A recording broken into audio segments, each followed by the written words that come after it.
Ahora sí, ya damos inicio formalmente a esta filosofía de acción que recordarán la ocasión anterior nosotros presentamos, ¿no? A manera de introducción. Y como lo dijimos, iremos avanzando básicamente de lo simple a lo más complejo, ¿no? De la cuestión antropológica a la cuestión moral y llegar finalmente a la dimensión metafísica. Y para ello yo voy a tomar como referencia para abordar o ir, digamos, como desentrañando la cuestión antropológica, este texto del filósofo contemporáneo Remy Brague que titula El reino del hombre, génesis y fracaso del proyecto moderno. De hecho, lo que nos interesa precisamente es lograr desentrañar, ¿no?, hasta sus mismas raíces este proyecto moderno que de una u otra manera sigue ejerciendo una influencia bastante clara en nuestro acontecer contemporáneo y que también ha dado, por así decirlo, como los lineamientos generales a partir de los cuales nosotros pensamos acerca del hombre, ¿no? Digamos, la pregunta fundamental de ¿qué es el hombre? Entonces, yo iré haciendo unas subdivisiones en base a unos capítulos que aparecen a lo largo del libro. Cuando haga añadidos, como les dije, ¿no?, yo lo mencionaré en los respectivos contenidos para que puedan, para los que así los deseen, pues consultar también estas fuentes que nosotros integramos. Este texto nos sirve nada más como una guía, ¿no? Es, digamos, la columna vertebral a partir de la cual nosotros también quitamos, añadimos diversos contenidos. Pues bien, empezamos haciendo referencia nada más y nada menos que al Catecismo de la Iglesia Católica, en sus numerales 391 y 392, ¿no?, a manera de guía fundamental a lo largo de todo este recorrido por la cuestión antropológica. ¿Qué dice el Catecismo de la Iglesia Católica? Detrás de la elección desobediente de nuestros primeros padres se halla una voz seductora, opuesta a Dios, que por envidia los hace caer en la muerte. La Escritura y la tradición de la Iglesia ven en este ser un ángel caído, llamado Satán o Diablo. El diablo y los otros demonios fueron creados por Dios con una naturaleza buena, pero ellos se hicieron a sí mismos malos. Y en el siguiente numeral, es decir, el 392, dice el Catecismo: la Escritura habla de un pecado de estos ángeles. Esta caída consiste en la elección libre de estos espíritus creados que rechazaron radical e irrevocablemente a Dios y su reino. Encontramos un reflejo de esta rebelión en las palabras del tentador a nuestros primeros padres: seréis como dioses. Esto es justamente lo que nosotros vamos a ir poniendo al descubierto a lo largo de nuestro recorrido filosófico. Justamente nos vamos a colocar en ese detrás que en último término remite a una voz seductora, ¿no?, en concreto, que en efecto pretende contagiarnos de la postura inicial que él asumió, es decir, una postura de rebelión que, como él, busca que también nosotros nos hagamos malos a nosotros mismos, por así decirlo, que sigamos sus huellas de caída, ¿no?, sus huellas finalmente de rebelión en tanto elección libre y sobre todo irrevocable. Es muy importante que no pierdan de vista este trasfondo, porque es lo que vamos a ir nosotros sacando a la luz progresivamente.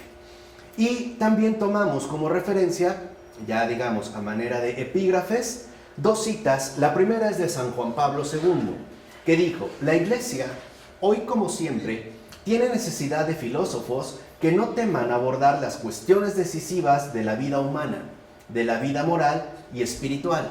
Por eso nuestra filosofía de acción contempla estas tres dimensiones: la antropológica, para abordar las cuestiones decisivas de la vida humana; la moral, para abordar las cuestiones decisivas de la vida moral; y finalmente la metafísica, para abordar las cuestiones decisivas de la vida espiritual.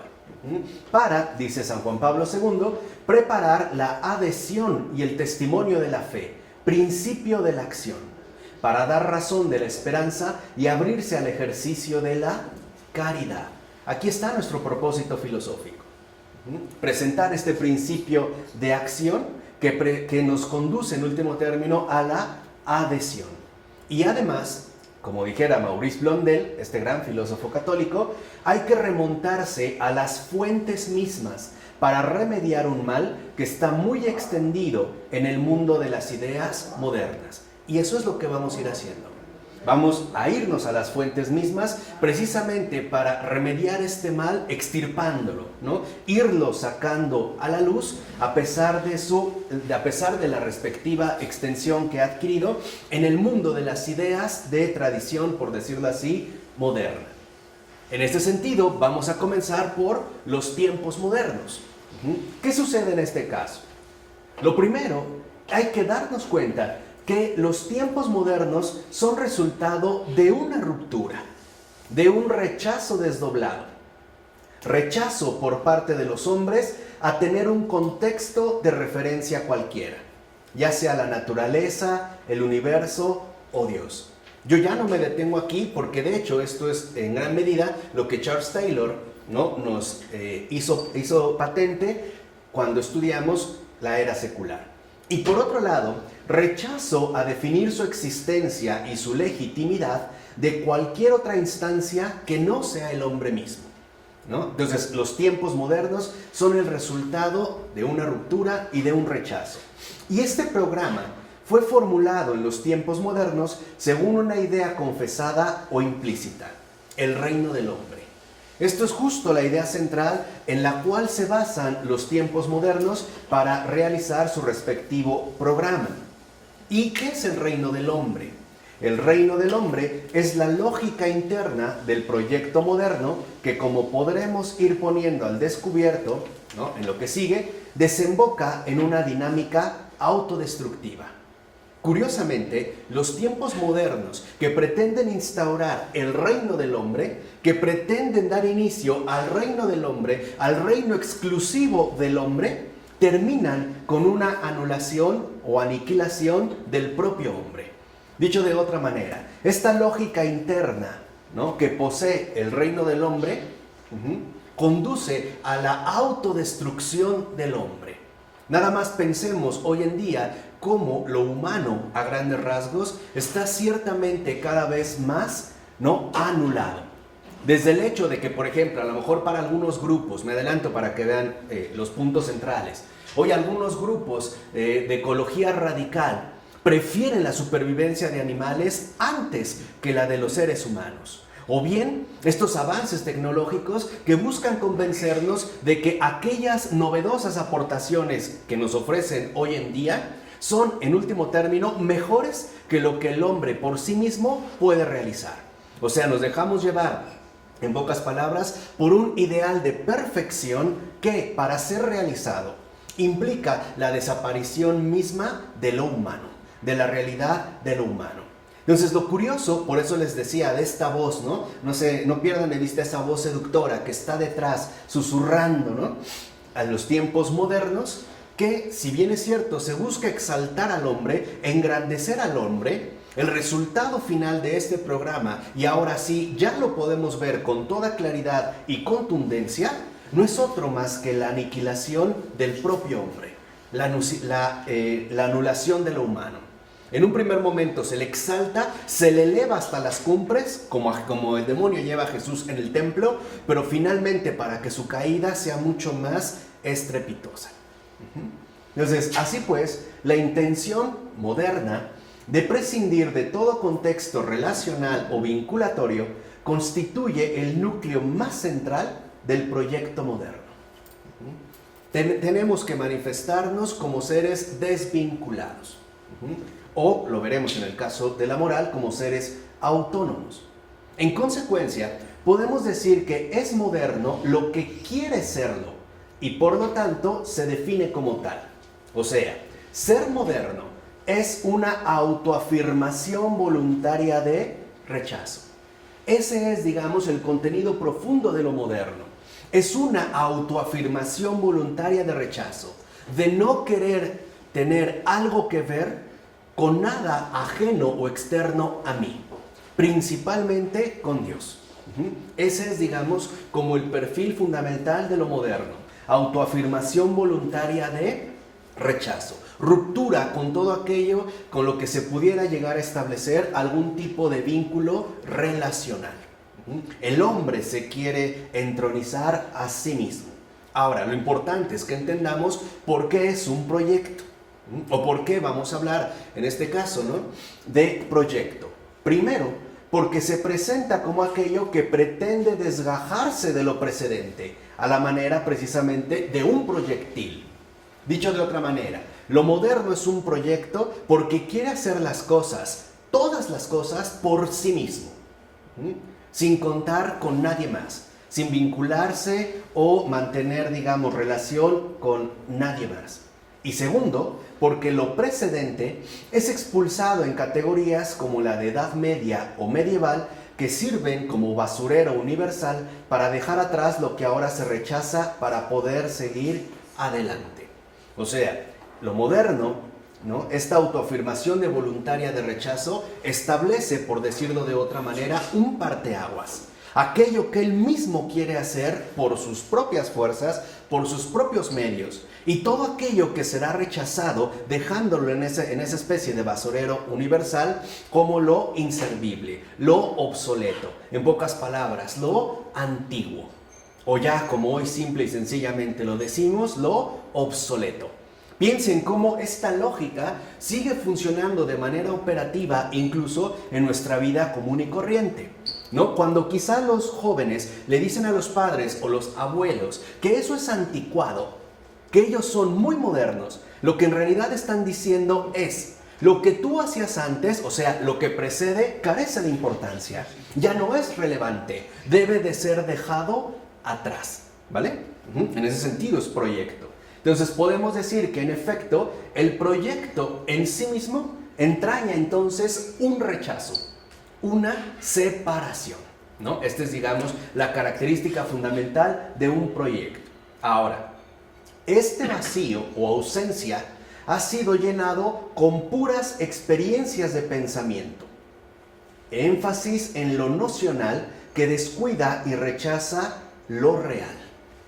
Y esto es también un factor filosófico muy relevante. ¿Qué sucede? Si hay ruptura y lo que precede ha sido simple y sencillamente rechazado, ese vacío dejado ahora tiene que ser rellenado por puras ideas, por puras experiencias de pensamiento. Por ejemplo, hoy nosotros, en general, tenemos varias nociones con respecto a la Edad Media, con respecto a lo medieval, pero desconocemos la realidad de ese contexto. Tenemos simple y sencillamente nociones, nos hacemos ideas de todo. Pero esto significa que al hacernos ideas de todo, es decir, al vivir bajo puras experiencias de pensamiento, hemos omitido, es más, hemos atentado contra la realidad misma de las cosas. Hoy por ello tampoco es, digamos, casual que muchas personas al casarse y al ingresar a la realidad de la vida conyugal se sientan profundamente decepcionadas. ¿Por qué? Porque su idea del matrimonio no corresponde con la realidad que en efecto, digamos, ya tienen que afrontar. Esto es algo importante. Nosotros somos mucho más nocionales que reales. De hecho, nos podemos hacer fácilmente ideas acerca de cualquier cosa. Y con eso nos conformamos. Ya ni siquiera nos tomamos la molestia de entrar en un contacto profundo y genuino con lo real. Es decir, con la realidad. Dicho de otra manera, los puentes fundamentales que deben unir al pensamiento con la realidad han sido rotos, han sido quebrados. Para nosotros solo bastan e importan las ideas. Y la razón es asimismo moderna. ¿Por qué se le ha dado tanto énfasis a las ideas? Porque nosotros mismos las producimos. Porque es producto de mi propio pensamiento. Por eso. Piensa en las consecuencias que esto tiene en el caso, por ejemplo, de la experiencia cristiana creyente. O sea, piensa en las consecuencias graves y profundas que tiene con respecto a la comunión con Dios. Es decir, a la comunión con la verdad. Para nosotros, lo único necesario es producir ideas, pero a costa de descuidar la realidad. Y hoy lo vemos en todo. Todas las reformas que en general se están realizando alrededor del mundo, ¿no? Y de manera ya evidente en el país, parten de ideas.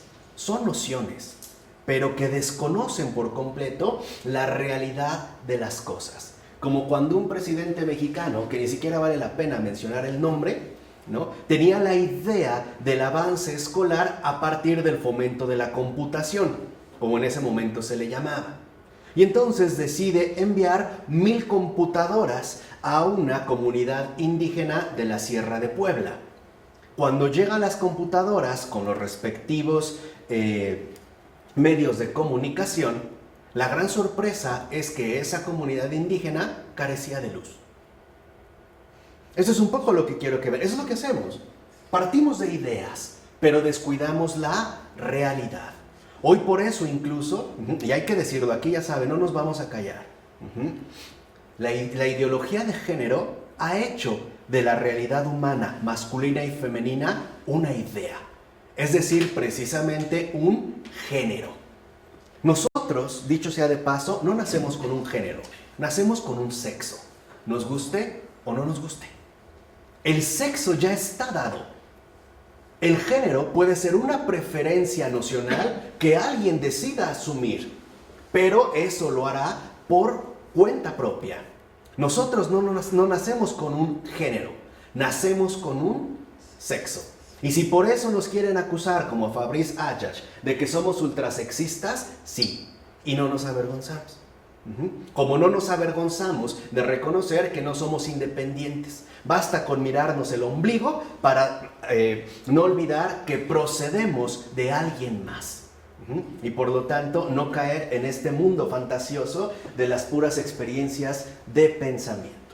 Por eso pues podemos darnos cuenta que el hombre ya no es alguien real, sino un mero posible de perfección imaginada, ya sea a través de la maquinación o de la invención.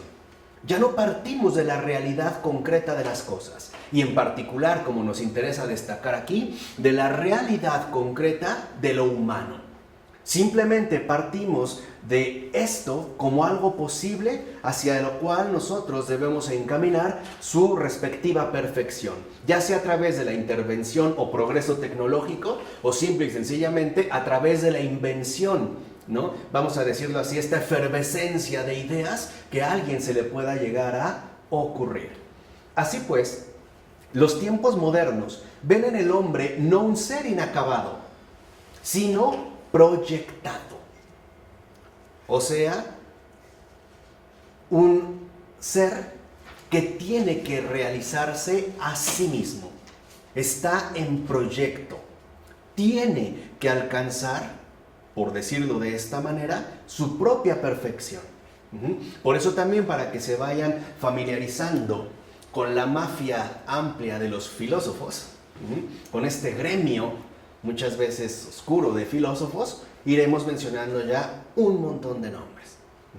Porque es fundamental, como nos dijo Maurice Blondel, ir a las fuentes mismas.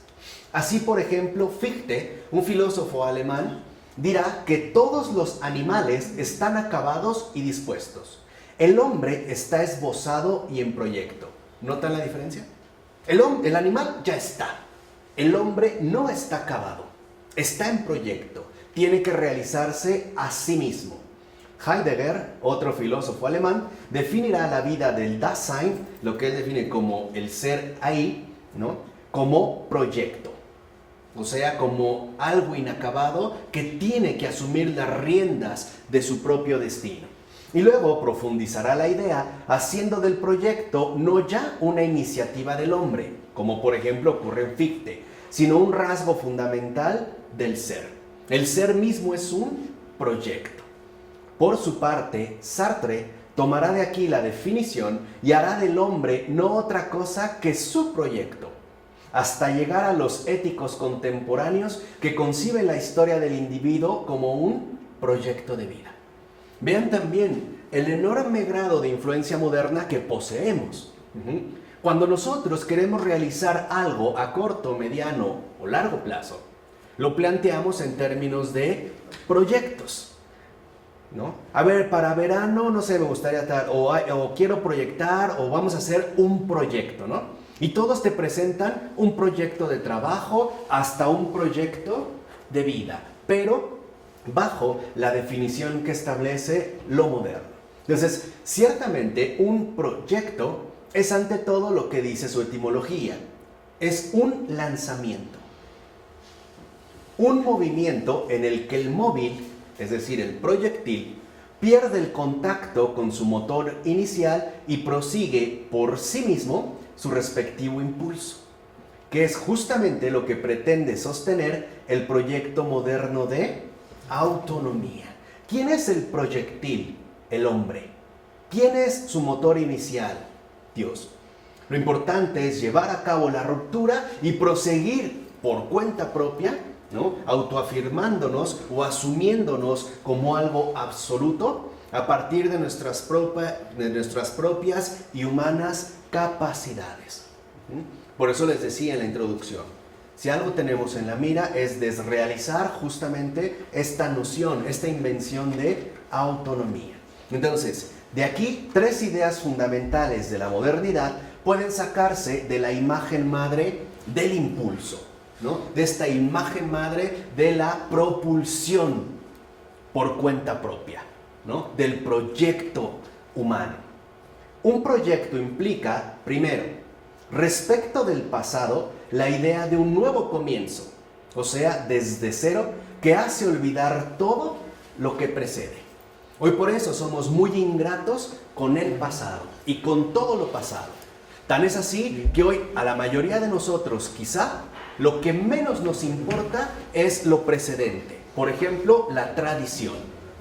Y somos muchísimo más afines a lo que podemos llamar innovación, sin necesidad de indagar en sus fuentes. Por eso yo les dije cuando empezamos a estudiar Charles Taylor, la necesidad, y especialmente católica, ¿no?, que tenemos de recuperar realmente un sentido histórico de lo real. Recuperar justamente lo precedente. No perder, como dijera en este sentido nuestro maestro Pavel Florensky, la memoria. No creer que todo parte de aquí hacia allá, sino que tenemos que reconocer que para haber llegado hasta aquí, algo nos trajo. No empezamos de cero. No empezamos nunca de cero. Por ejemplo, mi vida no empezó de cero. Remite a la existencia misma de mis progenitores, quiera o no quiera. Y así, nadie empieza de cero. Pero el proyecto moderno es justamente una de las ideas que pretende fomentar. Pensemos en un Descartes. Quiere hacer la filosofía mandando al carajo todo lo precedente. Y lo dice, empecemos de cero. De hecho, ¿no?, esta ruptura total con lo que precede es el método. En su discurso del método es justamente lo que va a tratar de justificar la necesidad de empezar, en pocas palabras, por sí mismo. Al carajo todo lo anterior. Ahora nosotros vamos a hacer este proyectil que va a realizar su propio proyecto de pensar, de vivir, de sentir, de obrar, etc. ¿Vamos? Esa es la primera idea. Segunda, ¿qué pasa con respecto al presente? La idea de una autonomía del sujeto que actúa. O sea, nos desligamos del pasado, no nos interesa, y en el presente aceptamos la idea de una autonomía que no está condicionada por nada ni por nadie. Actuamos en el presente, cada uno según lo que quiere. No hay condicionamientos, no hay determinaciones. Simple y sencillamente hay, un querer obrar de manera independiente. Y tercero, respecto del futuro, vean cómo ha alterado profundamente incluso nuestra propia comprensión de la temporalidad. Porque ¿qué pasa con el futuro? Aquí se desprende la idea de un medio que detenta y prolonga la acción, asegurando así su cumplimiento. Es decir, pensamos que en lo futuro somos nosotros mismos los que van a llegar al fin propuesto. Es el progreso de uno mismo por sí mismo. Por ejemplo, ¿quieres que te vaya mejor? Ponte a trabajar más. ¿Quieres tener mejores oportunidades? Estudia, échale ganas, etcétera, etcétera, etcétera. Eso es lo moderno. En pocas palabras, no queremos tener relación con lo pasado, que nadie nos oriente en el presente y que nadie nos arrebate el triunfo en el futuro. Buscamos la autoexaltación. ¿En lugar de qué? En lugar de reconocer, por ejemplo, que en el pasado provenimos de Dios, en el presente somos asistidos por Dios y en el futuro seremos coronados por Dios, no por uno mismo, ¿no? Incluso en los ámbitos netamente antropológicos. Además, el proyecto moderno conlleva dos caras inversas. Es una especie de monstruo con dos caras inversas. Una vuelta hacia abajo, que se dirige a lo que es inferior al hombre, y otra vuelta hacia arriba, hacia lo que le es superior. La primera cara, la que está vuelta hacia abajo, asume el proyecto de someter la naturaleza, invirtiendo con ello la percepción del concepto cosmológico de la antropología. Dicho brevemente, en lugar de ser el cosmos el que da su medida al hombre, es este el que debe producir un hábitat a su medida. Entonces, según el proyecto moderno, el cosmos, es decir, el orden establecido de las realidades celestes en la época premoderna, es más bien caos. Y por eso el conjunto de la naturaleza, el universo, debe ser creado por la intervención humana a través de su trabajo ordenador. Por decirlo de otra forma, los premodernos reconocían en el cosmos una realidad ordenada, que de hecho debe regir la propia vida humana. Hay una regla objetiva que en efecto orienta la respectiva vida de todos los hombres. Hay orden. Para los modernos no. Para los modernos lo que hay es justamente caos. Y es esto lo que le motiva o le impulsa a tratar de crear orden en este caos, vamos a decirlo así, existente, a través precisamente del trabajo que él va a realizar. Esta idea moderna, ¿se acuerdan de Charles Taylor? De convertir, por ejemplo, la naturaleza salvaje en un jardín cultivado, que justamente revelaría, ¿no?, la huella de la mano humana. ¿Vale? Aquí hay, digamos, un contraste fundamental. En segundo lugar, el proyecto moderno aparece como emancipación voluntaria con respecto a todo lo que se presenta por encima del hombre. Su origen inaccesible. Un Dios creador y o legislador, o una naturaleza primigenia ancestral a la que su carácter activo hace divina. En pocas palabras, por un lado, en el proyecto moderno, ¿no?, en este doble rostro, por uno quiere someter a lo que considera inferior, la naturaleza caótica, que necesita justamente ser recreada y llevada a su perfección por el trabajo humano. ¿No es el modo de obrar, por ejemplo, de la actual tecnología? Piensen nada más en este sentido. Pero por otro lado, esa que mira hacia arriba, hacia algo superior, simple y sencillamente lo niega. No hay nada en el proyecto moderno superior al hombre. Entonces se piensa entonces que en lugar de ser el hombre el que debe recibir su norma de una autoridad exterior, es él mismo el que debe determinar y reivindicar su propia autoridad. En síntesis, podríamos decir que la relación entre el hombre y lo divino, a grandes rasgos, toma la siguiente figura: o él o yo. Esa figura no la pierdan, porque es la clave fundamental para establecer justamente la comprensión profunda de nuestra realidad contemporánea. De hecho, me atrevo a decir que todo gira en base a esta disyuntiva. O él o yo. Es decir, o él, Dios, o yo mismo. El humanismo moderno tenderá desde entonces a realizarse como ateísmo disyuntivo. Por decirlo de otra manera, el ateísmo moderno es justamente ateísmo por esta disyunción en la cual se definirán, por decirlo así, cada una de las identidades contemporáneas, o él o yo. Ahí es donde entrará, digamos, el conflicto fundamental con respecto a lo que pretende llevar a cabo la modernidad.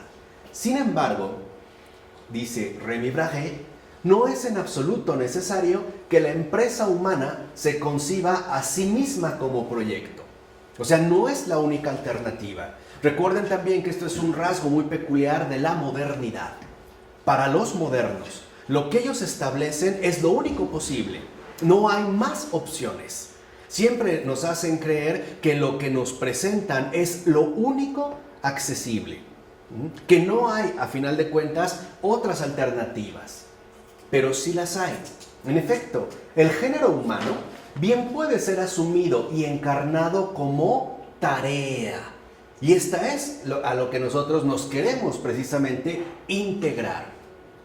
Que nosotros vivamos como lo que realmente se nos ha dado, una tarea.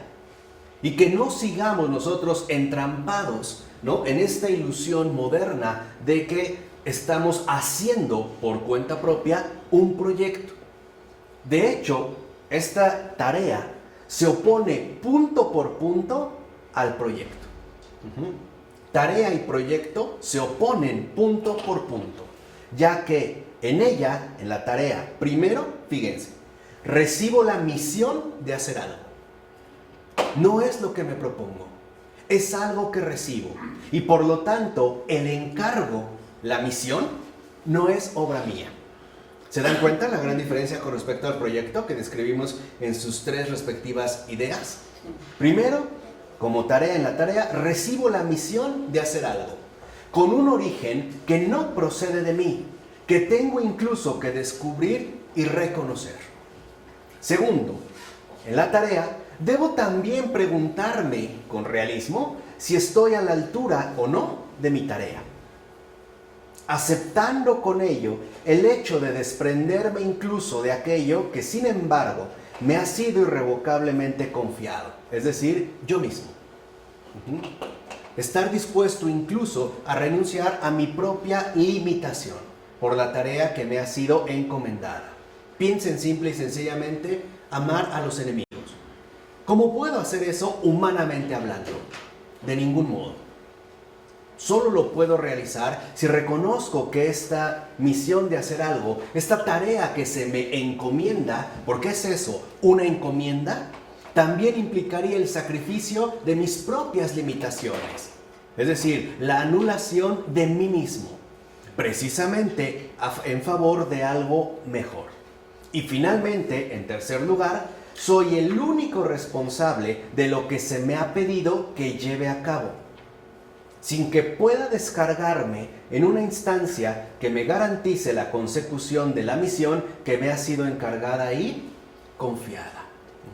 Entonces no es necesario de ninguna manera concebir en efecto, ¿no?, la realidad humana como un proyecto, es decir, tal y como la ha querido definir el impulso moderno. No, también puede ser reconocida y asumida como tarea, como encargo o misión de hacer algo que proviene justamente no de mí, sino de una procedencia ajena a mí, de una instancia distinta a mí mismo, y que en este sentido me lleva también a indagar en si estoy a la altura de hacer lo que se me pide o necesito ayuda, necesito auxilio. Aquí lo iremos viendo. La tarea, esta misión de hacer algo, también implica la necesidad de recibir ayuda para realizarla, lo que nosotros llamamos ya en términos habituales gracia. Y por último, la necesidad de responder tarde o temprano de si he hecho lo que se me pidió o no. Y nadie va a responder por mí, porque se me dio todo para que esto se llevara a cabo, incluso aunque yo no quisiera, a través, en pocas palabras, de la asistencia divina. Así pues, con la idea de tarea, tenemos un principio básico con el cual distinguir Biblia y modernidad. Fíjense, y esto es muy importante. Esto es muy relevante para el mundo contemporáneo. Distinguir Biblia y modernidad. Fíjense, todas las imágenes bíblicas de las cuales procede la idea de tensión hacia adelante están comprendidas en la tonalidad fundamental de la tarea, del encargo, de la misión y por ende de la inevitable respuesta del enviado. Todas. Dicho de otra manera, ningún profeta anuncia por cuenta propia. Ha sido enviado. Incluso la tarea confiada al pueblo de Israel le es dada, en principio, a Abraham. No es una idea que él se hace de querer formar un pueblo numeroso como las estrellas del cielo o las arenas del mar. No es una ocurrencia, es un encargo, es una misión, es una tarea.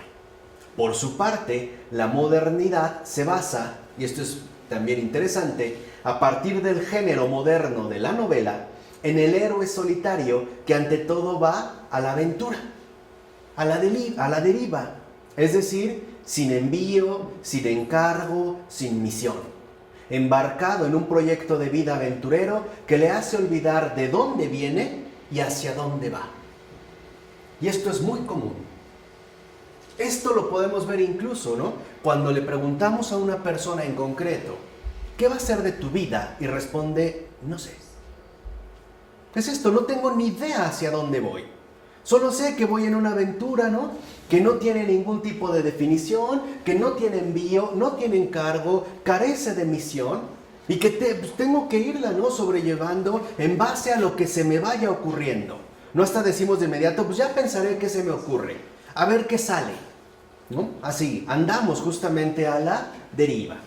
Ciertamente, la idea de un reino del hombre aún por venir aparece en la Biblia con el mesianismo. Pero este supone una promesa hecha al hombre, cuyo porvenir depende de la gracia de Dios, como lo menciona Pablo en la carta a los Romanos, capítulo 9, versículo 16. Cosa que los tiempos modernos rechazan por la privación de protagonismo, autoafirmación que establece. Justamente por eso lo rechazan. Dicho de otra manera, la idea de un reino del hombre en la Biblia está presente, bajo el nombre de mesianismo. Pero el mesianismo es una promesa que será cumplida por Dios mismo. No es algo que se le encargue realizar a los propios seres humanos, tal y como lo quieren los tiempos modernos. Piensen, por ejemplo, en un Marx, que es justamente el mismo principio mesiánico, pero invertido. Hay que cambiar la faz de la tierra, pero hacerlo por propia mano. ¿Cómo? A través de la eliminación de la distinción de clases y establecer la dictadura del proletariado. Entonces, ahí, ¿quiénes finalmente, ¿no?, obtienen todo el mérito? Los propios hombres. Por mencionar nada más un caso. Así ya podemos distinguir fundamentalmente entre Biblia y modernidad. Para la modernidad, todo se reduce a proyecto. Para la Biblia, todo depende de una tarea. Para la modernidad, no hay misión. Para la Biblia, todo está dado a partir de una misión.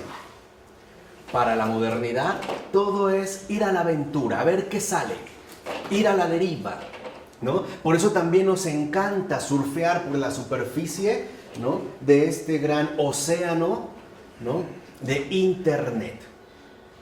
Porque justamente nos ha hecho superficiales. Encaja perfectamente bien con el proyecto moderno. Incluso el hecho de que nos la pasemos tocando la superficie táctil de los dispositivos es moderno. Nunca se nos invita a profundizar. Basta con toquetear por la superficie para desplegarnos, ¿no?, para ir surfeando en todo el mar de información que se nos ofrece. Pero eso sí, jamás profundizar. Por ejemplo, incluso a través del Twitter tenemos 100 y tantos caracteres para utilizar, no más. Y nos quedamos con esa poca información. Pero ya no nos gusta ir a fondo. Es justo porque para nosotros lo fundamental es lo que ha establecido, ¿no?, la modernidad. ¿Vale? Esto a grandes rasgos. ¿Quedó claro? Vayamos ahora pues a la preparación. ¿Qué pasa en el caso de la preparación? Primero, habría que hablar de el mejor de los vivientes. Ese es, digamos, el primer apartado en el cual nos vamos a colocar. Fíjense, de entrada, y espero que a lo largo de estas sesiones también ustedes vayan pensando, despierten la necesidad de pensar y sobre todo de pensar a fondo. Entonces, de entrada, no resulta obvio ni evidente que el hombre se distinga plenamente del resto de los seres humanos que pueblan la tierra. De entrada no es evidente, ni obvio. Que se distinga así plenamente del resto de los seres que pueblan la tierra no es obvio ni evidente. Y menos todavía que pueda tener la pretensión de ser mejor que los demás vivientes. Esto no es algo obvio ni evidente. Ahora bien, en la antigüedad, siempre que hablamos de la antigüedad nos referimos a lo premoderno, antes del establecimiento del proyecto moderno. Entonces, en la antigüedad, la cuestión de saber lo que es el hombre no aparece, sino muy excepcionalmente. Los antiguos no se preguntan qué es el hombre. No hay crisis de sentido. Lo humano, dicho de otra manera, no es puesto en cuestión. Eso no es lo fundamental. El caso más antiguo tal vez se encuentre en el Salmo 8, versículo 5, que dice, ¿qué es el hombre para que te acuerdes de él? Aquí hay como una indagación. Sin embargo, la cuestión no desemboca en una búsqueda de lo que constituye al hombre, sino que se prolonga en el Salmo en una reflexión sobre el lugar que Dios le ha otorgado y concedido. Dicho de otra manera, para los antiguos, en pocas palabras, por ejemplo, el planteamiento que hace el Salmo, para saber qué es el hombre, primero hay que saber qué es lo que Dios ha hecho con él y qué encargo le ha dado. Dicho de otra manera, la identidad no es una creación propia. Es la comprensión de la tarea que se me ha confiado. Entonces, el hombre, en pocas palabras, no se define por sí mismo, sino por su creador. ¿Vale? ¿Vamos? Aquí vamos a ver que muchas cosas nos costarán trabajo precisamente por la modernidad tan arraigada que poseemos. Pero poco a poco nos vamos desenmarañando, ¿no? Por su parte, Séneca, este filósofo estoico latino, también pregunta en 2 ocasiones ¿qué es el hombre? Pero lo hace para responder no tanto con una definición, sino con una invocación figurada de la fragilidad humana. En pocas palabras, cuando Séneca, por ejemplo, pregunta en 2 ocasiones ¿qué es el hombre?, no lo hace para desarrollar una definición, sino para invocar una imagen de la fragilidad humana. No hay que indagar, no hay que profundizar en la definición del hombre. Hay que destacar aquello que parece ser algo característico. De hecho, cuando la antigüedad intenta delimitar lo que tiene de única la situación humana, varios autores coinciden en conferir al hombre una situación particular. El hombre es el más frágil e indefenso de los seres. Fíjense, no dan precisamente una definición, sino que destacan una cualidad, la fragilidad. El hombre es el más frágil e indefenso de los seres. Incluso piensen, por ejemplo, lo que sucede con los demás animales. Algunos, por ejemplo, ya nacen capacitados para la supervivencia, para sobrevivir. Nosotros no. Incluso piensen, por ejemplo, en algunas gacelas que a partir de que nacen y rompen la placenta, tienen aproximadamente 4 minutos para ponerse en pie y empezar a correr. Porque si no llegan, y se los comen. Para que nosotros empecemos a dar quizá los primeros pasos, por lo menos pasará año, año y medio. No menos. No lo vamos a hacer en 5 minutos, ni en 5 meses. Entonces, esto es lo que se destaca. Aunque en otras ocasiones lo que el hombre tiene de único es positivo, pues es el único que tiene trato con lo más alto entre lo que es. Y estamos hablando de los antiguos. Por un lado, se reconoce en el orden de lo natural como el más frágil e indefenso de los seres. Pero por otro lado, que posee de igual manera un acceso privilegiado en tanto mantiene trato con lo más alto. En este caso, pensemos, por ejemplo, por el hecho de tener una religión, o un trato con los dioses, o con esa dimensión que sobrepasa la dimensión meramente natural. Entonces, en unos textos del Antiguo Egipto, por ejemplo, afirman que el mundo ha sido hecho por el hombre, al que Dios creó a su imagen. Entonces, los hombres son los dobles de Dios. En estos escritos antiguos de Egipto, estamos hablando de algo muy antiguo, se relata que Dios crea al hombre, y es el hombre el que va a crear al mundo. Y justo lo que los asemeja es la capacidad que ambos tienen de creación, ¿no? Dios crea al hombre, el hombre crea al mundo. La idea del hombre creado a imagen de Dios se encuentra en las dos fuentes cuya memoria nunca ha perdido Occidente. La memoria de Occidente es bíblica y pagana. O por resumirlo de alguna manera, la memoria de Occidente siempre apela a Atenas y a Jerusalén. Paganismo y, digamos, cultura bíblica se han entrelazado precisamente para configurar el perfil de Occidente. ¿Cuáles son estas dos fuentes? La Biblia. Génesis, capítulo 1, versículo 26. Pero también en la poesía pagana de Ovidio, quien por supuesto habla más bien de los dioses. Y es justo por este trato que mantiene el hombre, ¿no?, con aquello que es más alto que él, ¿no?, que es más que él, el hombre adquiriría la cualidad de ser el mejor de los vivientes. Pero, eso sí, en ninguno de los dos casos, o sea, ni en la Biblia ni en la poesía pagana, es el mejor de los vivientes por sí mismo, sino por el acceso privilegiado que se le ha dado con lo divino, con el ámbito de lo divino. ¿Vamos? ¿Seguros? Ahora bien, que el hombre sea lo mejor que hay bajo el cielo, fíjense, bajo el cielo. Acuérdense que los dioses están por encima, están más allá.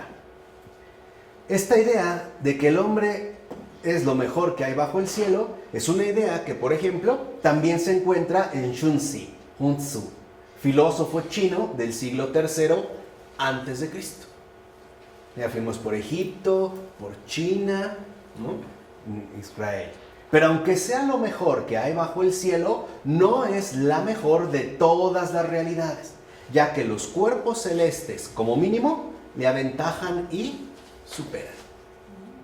El hombre aquí sí está orientado. ¿Sí se dan cuenta o no? El hombre reconoce que hay algo superior, pero por debajo de eso superior, él puede destacar.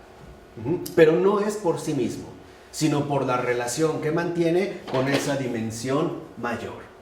Ahora, tras la invención de la escritura, las obras literarias antiguas formulan la superioridad del hombre en base a sus proezas en la caza y la pesca, a través de las cuales se hace destacar la astucia humana sobre los animales de ingenio débil, como aparece, por ejemplo, en la Antígona de Sófocles, ¿no?, este trágico griego. ¿Qué pasa aquí? Dijimos, para los antiguos, el hombre es el más frágil e indefenso de todos los seres, pero es el que tiene más habilidad, llegado su momento. ¿Por qué? Porque incluso este ser más frágil es capaz de cazar a los otros. Aquí ya se da, digamos, un matiz importante. Ahora, ¿son estas actividades, por ejemplo, la caza y la pesca, causa o efecto de la superioridad humana? No se dice claramente, pues tan solo parecen destacar la habilidad humana del más formidable de los vivientes, por las habilidades, por ejemplo, que puede desarrollar e incluso, ¿no?, hacer visibles a través de la caza y la pesca. Y aunque Protágoras, este sofista, declaró enigmáticamente que el hombre es la medida de todas las cosas, Platón responde en su último diálogo que no es el hombre, sino Dios, la medida precisa de todas las cosas. Y esto lo dice Platón en su diálogo último, Leyes, libro 4, ¿no? En la numeración ortodoxa 716c, numerales 4 al 6. Ese es el modo de citar, digamos, académicamente universal. Con estos números ustedes pueden encontrar la cita en cualquier idioma cuando es una edición crítica y seria, que es lo que intentamos aquí, digamos, nosotros de mantener. Y aquí vale la pena destacar algo. Platón en las Leyes habla de Dios, un Dios. Y eso que es un pagano politeísta. Pero Platón no habla ya de dioses, como si lo había hecho, por ejemplo, Ovidio. Platón, en su ejercicio filosófico, llega precisamente a la conclusión de que hay un Dios. Y algo todavía más curioso, no le llama jamás Zeus, que dentro de la cultura griega es el dios de los dioses. Nunca dice Zeus, lo deja así, en Dios. Las ideas y Dios, ¿quién domina? Dios. ¿No el mundo de las ideas? No. Entonces, ¿qué? No, ya hacia el final, ya por ejemplo en estos ya últimos diálogos de madurez, lo fundamental no es la idea, sino el bien que está más allá de la idea. Lo que pasa es que luego no se lee a Platón hasta ahí, sino se leen los diálogos primeros donde exalta ante todo la realidad de las ideas. Pero para Platón el bien es lo que está más allá incluso de la propia idea. Hay una realidad más grande todavía, pues, que las propias ideas, que para Platón finalmente es Dios. Ahora, en la valoración antigua del hombre cabe distinguir 3 etapas. Cuando nosotros indagamos en la valoración antigua del hombre, en efecto podemos distinguir 3 etapas. Primera, dignidad del género humano. Segunda, nobleza de una élite. Tercera, perfección de un individuo. Son pues momentos de valoración universal, particular y finalmente singular. Pero la idea de una dignidad humana intrínseca y personal no aparece claramente sino con el cristianismo, el cual acentúa la libertad sobrenatural de la persona. De hecho, su pertenencia al deber ser recibe una transposición histórica. ¿Qué quiere decir? Que no se trata meramente de una cuestión nocional, de una mera idea, sino que tiene que ver con una realidad asimismo histórica. La dignidad se perdió por el pecado de los primeros padres, pero luego fue recuperada por el sacrificio redentor de Jesús. En este caso, con el cristianismo, la dignidad humana es pues resultado de la gracia divina y de la economía de la salvación que la asume en la historia. Quiere decir que entonces el cristianismo siempre es una propuesta radical de realismo, o si lo quieren ver así, de simbolismo, entendido como ya nos lo enseñó Pavel Florensky, unión de lo visible con lo invisible. Entonces, dentro de esta línea, ¿no?, donde se manifiesta la cuestión de la historia, el cristianismo precisamente destaca la dimensión real de estos acontecimientos. Una dignidad otorgada en principio, perdida por pecado y recuperada por redención. Y así vemos que los padres de la Iglesia invitan a los cristianos que se saben situados en la economía de la salvación a tomar conciencia de su dignidad. Fíjense, ya no se trata de buscarla o de esforzarse por adquirirla, sino de tomar conciencia de ella. Por haber dado Cristo la vida para rescatarlo, el hombre puede y debe recuperar su dignidad, herida por el pecado, pero restaurada por la gracia salvadora. Esto conduce a precisar tal dignidad como algo incluso anterior al nacimiento de aquel que está revestido de ella. Por eso, en algunos sermones, por ejemplo, de San León Magno y de San Bernardo, se destacará sobre todo que la encarnación del Verbo ha sido la causa principal de una elevación inusitada, inimaginable de la naturaleza humana. Que Dios mismo se haya hecho hombre ha elevado la carne humana a la dignidad del propio Dios. Y esto es obra divina. No ha sido producto de los esfuerzos humanos, ni de sus habilidades. Es más, no hay méritos para haberlo en este sentido merecido. Es pura gracia. Es puro don. Así pues, dicha dignidad significa en todo caso la divinización del hombre mediante la práctica de las virtudes teologales para curarlo del mal y guardarlo así de ensuciar su dignidad recuperada. De tal manera que entonces la realidad del cristianismo se incrusta en el acontecer histórico temporal de cada uno de nosotros. No es una teoría, es una tarea históricamente encargada. Con este nuevo planteamiento cristiano, la valoración del hombre alcanza una dimensión única en tanto manifiesta la radical unión del cielo con la tierra. La encarnación del Verbo, fuente de toda su renovada dignidad. Podemos decirlo de otra forma. ¿Por qué a partir del cristianismo la dignidad que pertenece al hombre es insuperable? Porque Dios mismo ha asumido la carne que en esencia lo define. Por eso. Es decir, por la obra que Dios ha realizado por Él. Esto invierte, ¿no?, la cuestión de los términos. Ahora, por otra parte, la idea de dignidad por nobleza era inicialmente social. Aquí no tiene que ver con una cuestión netamente social. En pocas palabras, no dependemos de que tengamos dignidad por los padres de los cuales provenimos o por el estatus social al cual pertenecemos. No, aquí se trata de una dignidad otorgada por Dios mismo a su criatura humana, ¿vale? No obstante, la idea de dignidad por nobleza era, dijimos, inicialmente social. Su definición, como en Aristóteles, invocaba la antigüedad de la familia y los logros de los antepasados, que son de hecho los que hacen ser bien nacido. En pocas palabras, ¿por qué, por ejemplo, en la antigüedad, ¿no?, como lo define Aristóteles, una persona tiene dignidad? Primero, porque proviene de una familia antigua, o sea, de una familia de tradición, y por los logros que sus antepasados han realizado.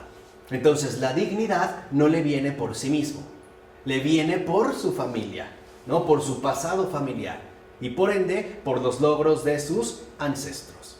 Que hoy, por ejemplo, como buenos modernos, no estamos dispuestos fácilmente a aceptar, ¿no? Si, por ejemplo, vamos a decir, un señor ha logrado crear un imperio en el ámbito que quiera y se lo quiere heredar a su hijo, lo más probable es que el hijo lo mande al carajo y diga que quiere hacer su vida por cuenta propia, ¿no? Él quiere tener un nombre propio, no quiere que le den absolutamente nada, bueno, ni cariño, ¿no? Eso es algo que él tiene que conseguir por sí mismo. La Edad Media añade la posibilidad de que uno mismo acceda a la nobleza a través de la excelencia de los servicios prestados y ser así entonces hijo de algo. Fíjense la diferencia. Con Aristóteles no hay oportunidad. Si tú no vienes de una familia de abolengo, careces de nobleza y no la puedes adquirir. De tal manera que entonces la nobleza ya estaba confinada, en pocas palabras, a la sucesión del apellido, ¿no?, a el árbol genealógico de la familia. La Edad Media hace un añadido y dice, no, sí se puede acceder a la nobleza. ¿Cómo? A través de la excelencia que se alcance en los servicios prestados. Y entonces uno adquiere, por ejemplo, un nombramiento, como los que hasta la fecha conocemos ya más bien de nombre. Conde, vizconde, ¿qué otro? Duque, ¿qué otro? Varón, etc.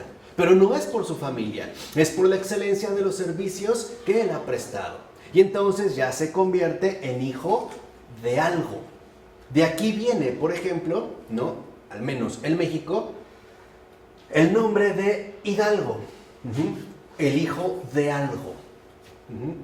de alguien que ha adquirido nobleza, a lo mejor por la valentía en la defensa de la ciudad. O alguien que ha obtenido el título de nobleza por lo que ha realizado en su respectivo campo. Es un poco todavía lo que sigue haciendo Inglaterra, tan arraigadamente conservadora, cuando otorga el rango de Sir, ¿no?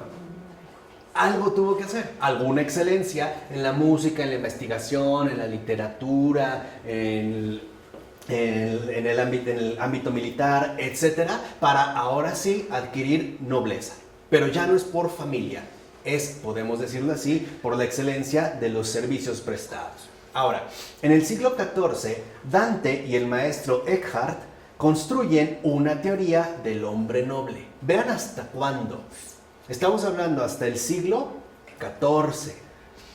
Averroes, aquí también vamos a estar entrando en diálogo mucho con el pensamiento árabe, o más bien sus traductores del original árabe, habían expresado con la idea de nobleza el estatuto de las cosas en tanto que ideas del intelecto divino, antes, por supuesto, de su concreción en el acto creador.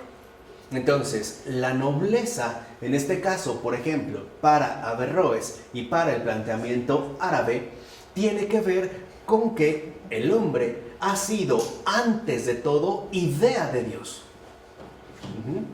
Esa es justamente lo que le otorgaría su nobleza. De hecho, Eckhart aquí se inspira para identificar al hombre como noble, como con el hombre interior, que se supone era el hombre tal cual era en Dios antes de su creación. Pero aquí hay justamente un peligro evidente. La nobleza ya no proviene de nuestra realidad humana carnal, sino de aquello que éramos, pura idea, antes de nuestra propia creación. Y que es justamente la misma línea que busca seguir, o que de hecho han retomado, de la gnosis. Ya hablaremos más adelante de ello. Pero en estos casos, la dignidad histórica del cristianismo, o sea, cielo y tierra reunidos, es traspuesta a una estructura intelectual desencarnada. Eso es lo fundamental. Lo fundamental, en pocas palabras, es que, a diferencia de la dignidad real, histórica, que el cristianismo ha revelado, estas propuestas justamente buscan redefinir de nuevo la nobleza del ser humano a partir de una mera idea. En pocas palabras, el hombre tal y como es, no es noble. Tiene que despojarse de tal y como es, volverse puro intelecto, ¿no? Volverse idea pura para volver de nuevo a la nobleza que de hecho le pertenece. ¿Vamos? En esta línea, que es un poco también el mundo contemporáneo en el que nos movemos. Tenemos que renegar de lo que somos. Tenemos que renegar cada uno de cómo somos, así, tal y como somos. Y tenemos que suplantarlo por una idea de innovación que finalmente nos termina despojando de nuestra realidad encarnada. ¿Quién es el no noble? ¿En qué caso? En la estructura intelectual desencarnada. Por ejemplo, en la estructura intelectual desencarnada, el no noble es el que se apega finalmente a su realidad corporal, a su realidad material. O como decía Fabrice Ayas, el hombre que tanto desprecia, por cierto, el diablo, que mea y caga. Es aquel que no ha logrado elevarse a la altura fundamental de los pensamientos para volver de nuevo a ese estatuto de nobleza que el intelecto divino le dio. ¿No? Humilde, pobre. No.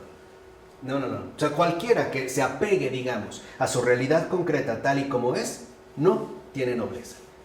No, digamos, no accede a esta idea del intelecto divino. Sin embargo, aún así, dichos planteamientos no sugieren una independencia respecto de Dios, sino un modo de expresión intelectualizado del orden de las cosas, humanas sobre todo.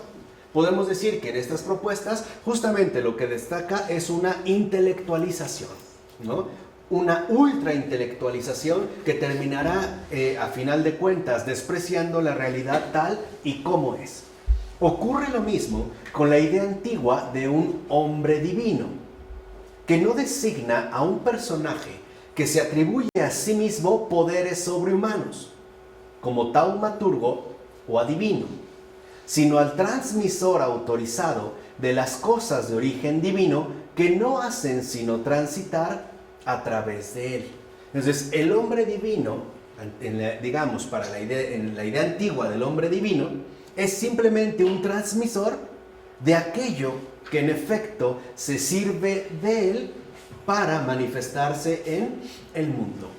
Pero él mismo no es justamente la fuente de esos poderes sobrehumanos. Por ejemplo, el realizar ciertos milagros o tener incluso la capacidad de adivinación.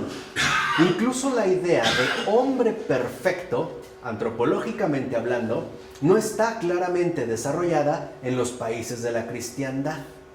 De hecho, la fórmula perfecto en humanidad se encuentra en la definición que da el Concilio de Calcedonia, año 451, pero significa que Cristo es perfectamente hombre y no hombre perfecto. Aquí el énfasis no está en la perfección, sino en la realidad humana.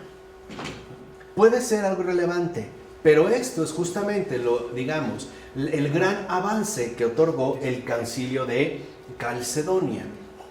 Es, en pocas palabras, la cuestión del homoousios, en el cual centra, Florensky, ¿no?, todo su desarrollo posterior, y no en el homoiousios, que es casi, pero no. No, aquí no se trata de destacar la perfección, sino en pocas palabras, la humanidad real. ¿Vamos? En pocas palabras, Cristo no es una idea, es un hombre que también me encaja. Y lo digo justo con ese énfasis, para que vean, el énfasis fundamental en la humanidad. Ahora, el Islam considera, en cambio, que la perfección de la humanidad se realizó en el profeta, hombre perfecto, o sea, justo lo contrario de lo afirmado en el Concilio de Calcedonia. Y por eso sus biógrafos se alejan cada vez más de los hechos históricos para promover el culto al profeta en las diversas fiestas que celebran su nacimiento, es decir, su humana perfección. Lo que importa no es entonces que el profeta, es decir, Mahoma, haya sido hombre, sino que fue perfecto. Y la perfección realizada en algo humano, en este caso, en su persona, ¿no? Ahora, también aquí, el hombre perfecto no es en absoluto, y esto es importante, el rival de Dios, sino que, por el contrario, sería en todo caso su más completa expresión en este bajo mundo, que de hecho es la idea que sostiene el Islam, bueno, por lo menos el Islam ortodoxo. Pero la antigüedad también encontró concepciones de un hombre que trasciende este bajo mundo, es decir, este bajo mundo terrenal. En los autores llamados gnósticos, por ejemplo, igual que en los escritos herméticos, se encuentra una representación de la génesis del mundo, tal vez heredada en parte de los mitos iraníes, que queda vinculada a un personaje trascendente de naturaleza humana. Ahora, hay varias versiones gnósticas. Una de ellas, por ejemplo, habla del Ser Supremo, que es ya el hombre original, y será modelo para la creación del hombre concreto. De hecho, el hombre concreto será creado a su imagen, no del Ser Supremo, sino del hombre original. Otra versión añade una etapa. El hombre original es él mismo una creación del Dios Supremo que crea un hombre celestial, a veces llamado Hijo de Hombre, similar a él, y que serviría como modelo del hombre concreto. Entonces lo que vemos es que el hombre concreto, para llegar hasta eso, tiene o pasa varios filtros, ¿no? Hay varias mediaciones. De tal manera que entonces, por ejemplo, el contacto que puede haber entre el hombre concreto y el Ser Supremo es prácticamente nulo. Porque este ha creado a este ha creado a este ha creado a este, y finalmente salió ¿vale? Hay, digamos, como una especie de separación. Ahora, según los escritos herméticos, el hombre desea alcanzar el conocimiento de Dios. Y el propio Dios desea ser conocido por la más gloriosa de sus criaturas. Así pues, aunque animado por una chispa divina, el hombre mismo no es divino. Solo que pocos hombres son conscientes de su propio anhelo de divinidad. Este es, digamos, el perfil que plantean los escritos herméticos. Así pues, por eso, el objetivo más grande del discípulo de Hermes consiste en ayudar al hombre a comprender su verdadera naturaleza, a conocer a Dios y de golpe a reclamar su propia divinidad como si él mismo fuese un Dios, pero que no lo es. Únicamente en este sentido, ¿no? Su propia divinidad, como si él mismo fuese un Dios, le vendría dado por el conocimiento que tiene justamente de lo divino, ¿no? En este caso, el intelecto, que es considerado padre de todas las cosas, ha engendrado un hombre semejante a él y le ha entregado todas sus obras para que actúe conforme a los rayos, las artes y las ciencias que provienen de dicho intelecto. Ahí entonces, por ejemplo, lo que destaca es este intelecto productor o padre de todas las cosas. ¿En qué va a culminar esta idea? En la mística monista de Ibn Arabi. No sé cómo se pronuncia. ¿Ibn? ¿Ibn? ¿Con él? Bueno, Ibn Arabi, que fallece en el año 1240. Según Arabi, el hombre perfecto es más que un individuo e incluso más que una especie. No es tanto una mera criatura cuanto el arquetipo de una creación concebida como la manifestación de Dios a sí mismo, uno solo, de sí a sí. ¿Cómo no entendí? ¿Sí? Aquí lo fundamental, y vamos de lo más simple a lo más complejo, ¿no? Por ejemplo, esta mística monista lo que considera en pocas palabras es que Dios crea a sí mismo, ¿no? O crea en sí mismo otro arquetipo de una creación. En pocas palabras, solo hay un Dios, no hay un Dios y una creación aparte. Simplemente hay un Dios que mira a su creación, por decirlo así, frente a frente. Solo hay uno solo de sí a sí. Todo ocurre finalmente dentro del propio Dios. Entonces, jugando con la palabra insan, a la vez hombre y pupila, no sé si sigue siendo así en árabe, esta palabra insan. Insan es humano. Bueno, dice jugando a la vez insan, a la vez hombre y pupila, Ibn Arabi escribe que ese hombre, fíjense, es a Dios lo que la pupila a los ojos. Ese hombre creado por Dios le sirve a Dios precisamente como su pupila. Por él, Dios ve su creación. Por él, en tanto hombre perfecto, es el califa de Dios. De hecho, según Arabi, el mundo subsiste por él y desaparecería si este hombre perfecto desaparece. Lo importante es, ¿este hombre perfecto es el musulmán? No, ellos, según ellos, musulmanes. Claro. Para ellos sí. Según ellos. Según esta línea, sí. Pero puede ser el musulmán, probablemente. Para nosotros. No lo dicen de manera abierta. Para nosotros es Jesucristo. Para nosotros es Jesús, ¿no? Jesús, Digamos, en un no es primer Jesús. principio. Jesús. Para nosotros no existe por los santos que hay en el mundo. No, es Jesús. No, el mundo, sí, claro. Digamos, por esa presencia. Dios deja el mundo porque hay mucho justo, ¿no? Ujú. Pero en un momento fundamental sabemos que está el Hijo ahí.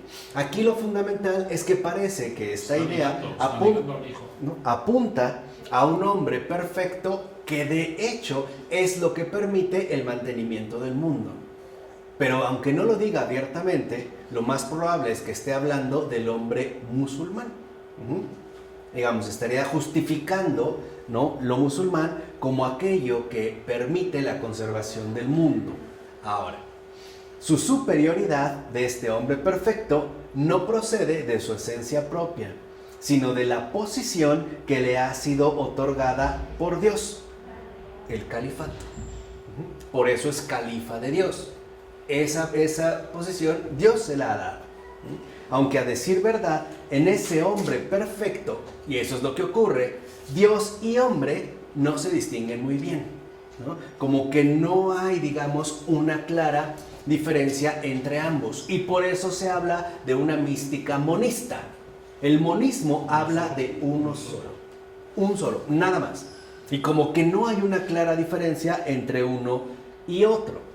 Y si bien es cierto que no se trata de una rivalidad entre uno y otro, el vínculo que los une es demasiado profundo y llega a rozar la identidad, la uniformación. De ahí precisamente el apelativo de monismo. Y justo por tal uniformidad se da a entender que ese hombre puede ejercer un poder sobre las demás cosas. Un poema hebraico de Eben Nagrila, fallecido en el año 1056, podría ejemplificar tal sugerencia. En efecto, el poeta se pasea por el mercado entre carniceros y pescaderos y se pregunta por qué los animales se dejan matar así. Parece muchos que en efecto defienden los movimientos ecológicos profundos, ¿no? Porque han permitido eso, hasta llegar a los veganos, que no consienten ningún tipo de sufrimiento animal, ¿no? Que no aceptan participar de ese sufrimiento. Bueno, él se pregunta, ¿por qué los animales se dejan matar así? Ello, de acuerdo al poeta, no sería posible si Dios no se los hubiese dado al hombre como alimento. De otro modo, los animales se volverían contra su verdugo.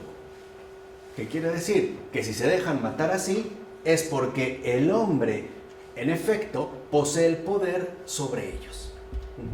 Y este poder no es algo adjudicado al hombre mismo, ni a sus habilidades, ni de caza, ni de pesca, ni a sus capacidades, sino al don que Dios le ha dado. ¿Vale? Vamos dentro de esta línea, ¿no? Este sería, digamos, el caso de el mejor de los vivientes. Así al final podemos darnos cuenta cómo empieza a aparecer la idea de dominio. Un poder dado en la antigüedad por Dios. En la modernidad, un poder ejercido por cuenta propia. Es decir, a partir de uno mismo. ¿Qué pasa entonces en el caso del dominio? No parece que las civilizaciones antiguas hayan pensado en un control de la naturaleza por la actividad humana, como en nosotros sí lo hacemos, ¿no? Digamos, incluso hasta al hablar de los Países Bajos, vemos el ingenio humano, ¿no? Cuya básicamente ingeniería hidráulica ha logrado ganarle terreno al mar, ¿no? Por eso se llaman los Países Bajos, están por debajo del nivel del mar, ¿no? Y si queremos nosotros incluso realizar una carretera, podemos literalmente perforar un cerro o una montaña, por muy grande que sea, para hacer un túnel, o bien desviar el cauce de un río. Incluso hoy en día ya se realizan algunos trabajos para provocar las lluvias, en este caso, o bien generar las cosas que necesitemos. Pero antiguamente no está esta idea. El hombre es percibido más bien como parte de un conjunto que engloba también a las plantas, los animales y los astros. Pero con la invención de la estructura social organizada, es decir, del Estado, y la escritura codificada, por ejemplo en Egipto, se observa un notable cambio. Fíjense, antes del 3000, los seres poderosos son figurados bajo especies animales. Después toman rasgos humanos. Aquí hay un cambio notorio. Antes del año 3000, antes de Cristo, en Egipto, los seres poderosos, los dioses, las divinidades, son precisamente figurados bajo especies animales. Después, de manera gradual, irán tomando cada vez más rasgos humanos. Tal vez ello esté ligado al hecho de que las potencias a las que honra como divinidades le muestran cada vez un rostro humano, cuya figura, inicialmente la de un animal o una cosa, se humaniza. O sea, el mismo dominio que el hombre impera, por ejemplo, al controlar las afluencias del Nilo, al producir ya incluso un modelo de agricultura mucho más fértil debido a la irrigación continua y el cambio del panorama, pudiera dar la sugerencia de que es el hombre, en último término, el que está ejerciendo un dominio. Y por eso lo divino gradualmente se empieza a cambiar en algo más bien humano, ¿no? Empiezan a pasar de los poderes que el hombre no controla a la figura del hombre que controla. ¿Vale? Ahora bien, la cultura griega, a diferencia de Egipto y de las culturas que le preceden, más bien zoomorfas, o sea que enfatizan las divinidades bajo formas animales, se distingue precisamente por el paso progresivo al antropocentrismo en la representación de los dioses. Los dioses de Grecia son básicamente representados como hombres, ciertamente idealizados, pero por entero normales. A diferencia de Egipto, en Grecia los dioses son antropomórficos.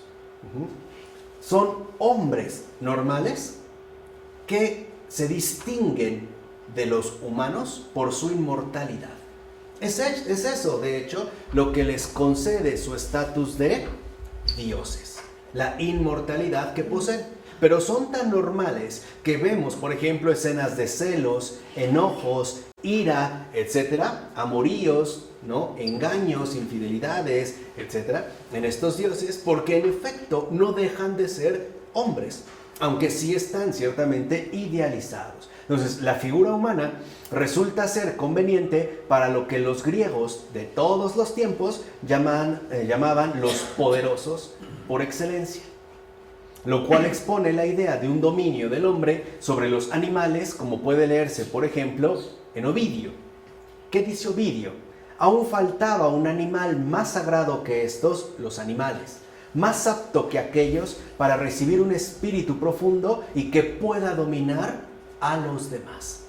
En Grecia sí empieza a aparecer la idea de un dominio ejercido por el hombre, ¿no? Ahora, el énfasis se coloca en el hombre.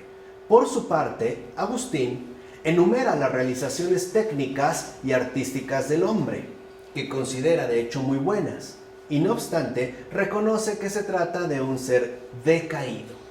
En este caso, ¿no? Para Agustín, la habilidad de los hombres no es considerada ni como una tentativa de rebelión contra el orden natural instituido por Dios, ni como la cima de las posibilidades humanas, porque a final de cuentas, estas posibilidades humanas, estas habilidades artísticas o técnicas son inmanentes, terrenales, y por lo tanto son penúltimas.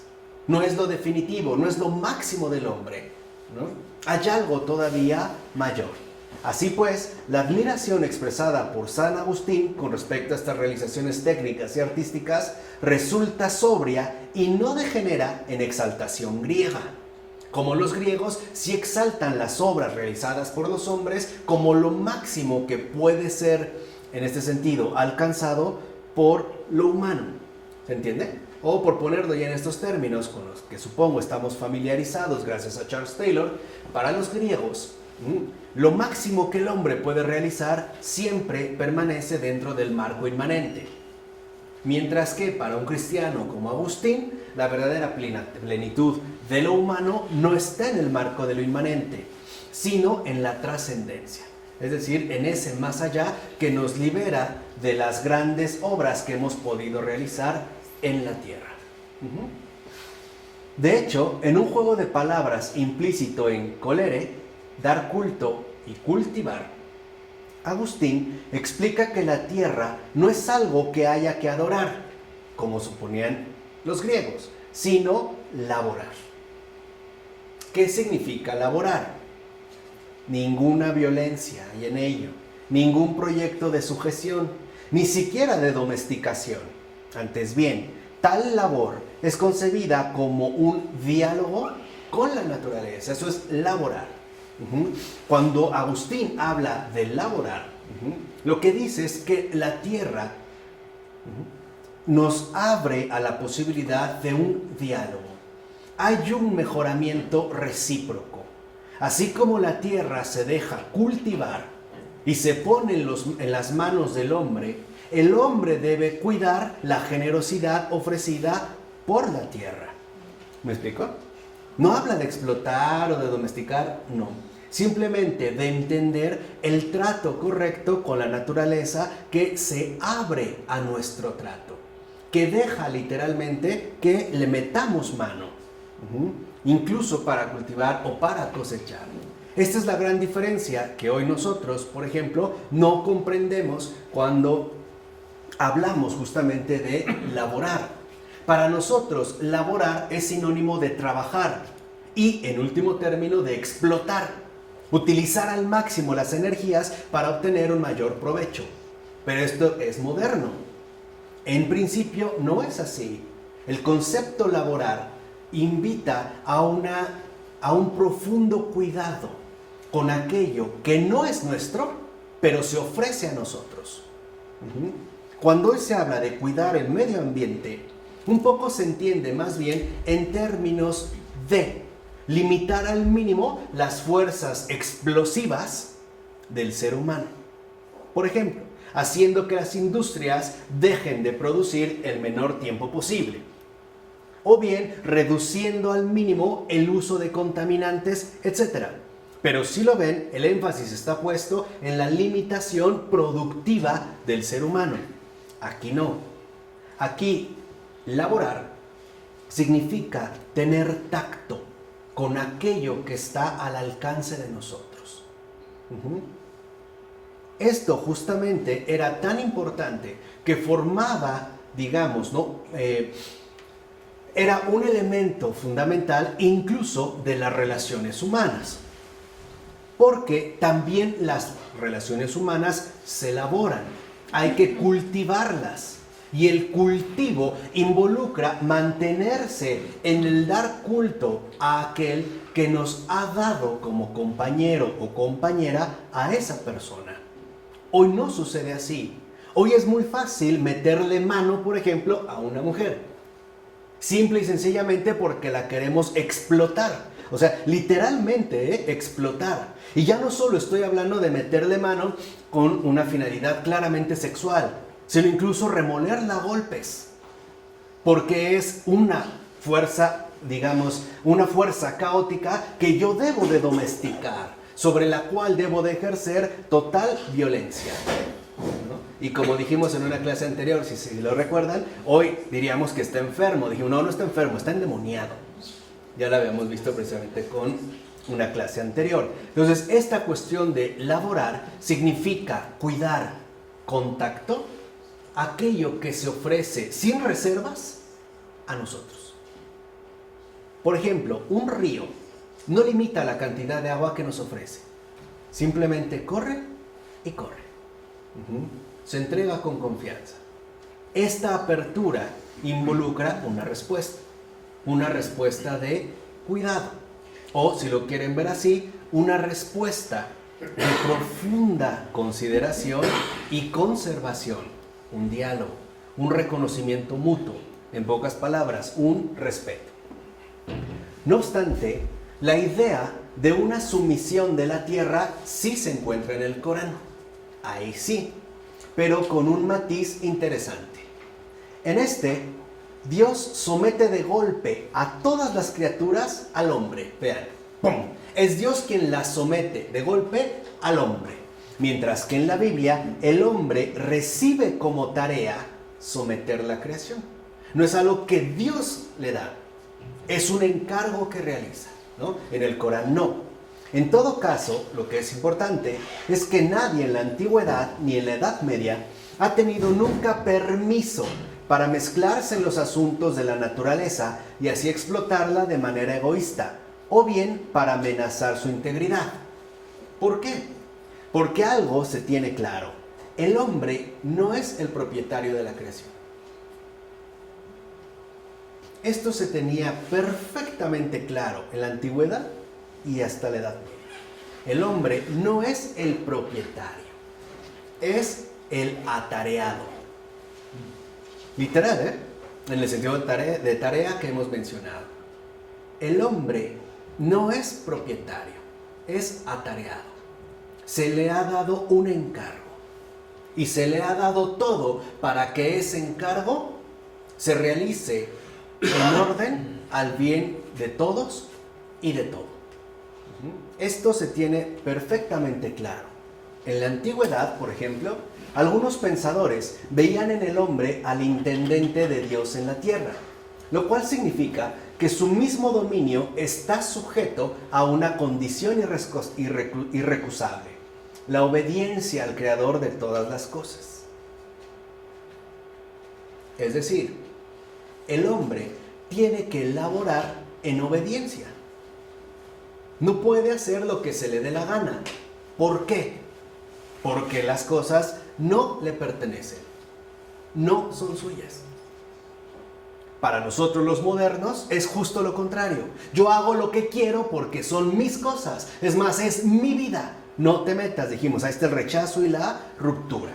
Ese es el perfil claro, ¿no?, de la modernidad. Anteriormente no. Para un cristiano como Agustín, el hombre solamente es señor de la creación en la medida en que es hijo de Dios.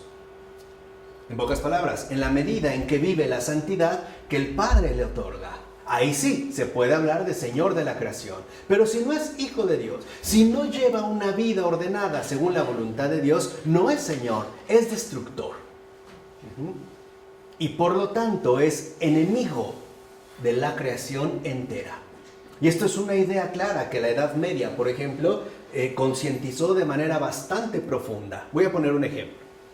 Si en la Edad Media yo le era infiel a mi esposa, o yo agredía a mi esposa, a mí me sacaban a las calles, por ejemplo, del poblado, y me hacían caminar con algún tipo de señalamiento, ¿no? Ya fuera una especie de casco de madera, una especie de orejas de burro o un cartelón. Y la gente pasaba, me insultaba, me pateaba, me aventaba verdura podrida o excremento, orín o lo que tuviera a la mano. La pregunta es ¿por qué? ¿Por qué lo hacían? Como modernos decimos, porque a lo mejor querían utilizar una especie de castigo ejemplar, ¿no? Para que tuviéramos miedo de que si lo hacíamos se repetía. No. Los medievales, por ejemplo, lo realizaban porque tenían claro algo. La falla mía no solo me afecta a mí ni a mi esposa, nos afecta a todos. ¿Por qué? Porque, por ejemplo, a través de la infidelidad o el acto de violencia, estoy incitando a los demás hombres a hacer lo mismo. O sea, les estoy dando mal ejemplo. ¿Y qué hay de los niños? ¿Y qué hay de las mujeres? También les estoy diciendo que así es como se deben de dejar tratar. O sea, les estoy arrancando su dignidad. Y por eso todos se han visto perjudicados. ¿Notan la diferencia? Hoy no. Hoy pensamos que cuando una persona falla, solo se afecta a sí mismo. Miente. Porque nos guste o no, nuestra vinculación es siempre colectiva. El daño que nosotros realizamos sobrepasa las dimensiones que ni siquiera podemos imaginar. Pongamos un ejemplo igual, muy franco, para que vean esta idea del hombre, estas cuestiones fundamentales, ¿no? Si una muchacha se enamora de mí verdaderamente, es decir, como debe ser, y yo le fallo y le rompo el corazón, y esta muchacha cae en una profunda depresión, y los padres se enteran y se mortifican, se preocupan, etc. Pregunta, ¿yo tengo que ver algo con ese malestar de los padres? ¿Sí? Si después de un tiempo, esta muchacha decide empezar una nueva relación, de entrada, ¿se entregaría, como decimos, al 100? No. ¿Es justo? No.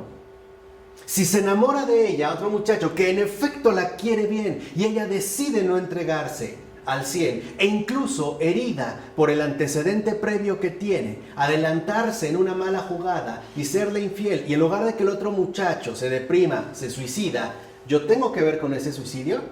Sí, aunque yo no lo conozca, aunque nunca lo haya visto. Entonces, imagínense hasta dónde hemos llegado. Imagínense las cuentas que vamos a dar. Y sobre todo de la mayoría de gente que ni siquiera conocimos, ni vimos de frente, pero perjudicamos. Esto es lo que hemos perdido, gracias a la idea moderna de autonomía. De pensar que estamos desvinculados de todo y de todos, y que lo que hago no sobrepasa, ¿no?, la medida estrecha de mi vida, de mi proyecto, ¿no?, incluso de vida. Bueno, entonces, en ambos casos, es decir, en los antiguos, como en el cristianismo, la realización de la superioridad del hombre implica un mandato por cumplir, que procede de una consigna recibida de fuera, ya sea del cosmos o de Dios, lo cual nada tiene que ver con una aventura espontáneamente planificada e impuesta, a la manera de una simple ocurrencia. Pues a ver, se me da la gana hacer esto, a ver, voy a intentar aquello, dijimos a la deriva, ¿no? Tropezando como borrachos. Ahora para acá, ahora para allá, ahora para acá, ahora para allá. Ni adelante ni atrás, simple y sencillamente tambaleándonos. En síntesis, la realización de la superioridad humana es tarea, es misión dada por Dios mismo, no un proyecto a realizar según mi ocurrencia, según mi voluntad y mucho menos según mis ideas o según mis supuestas fuerzas.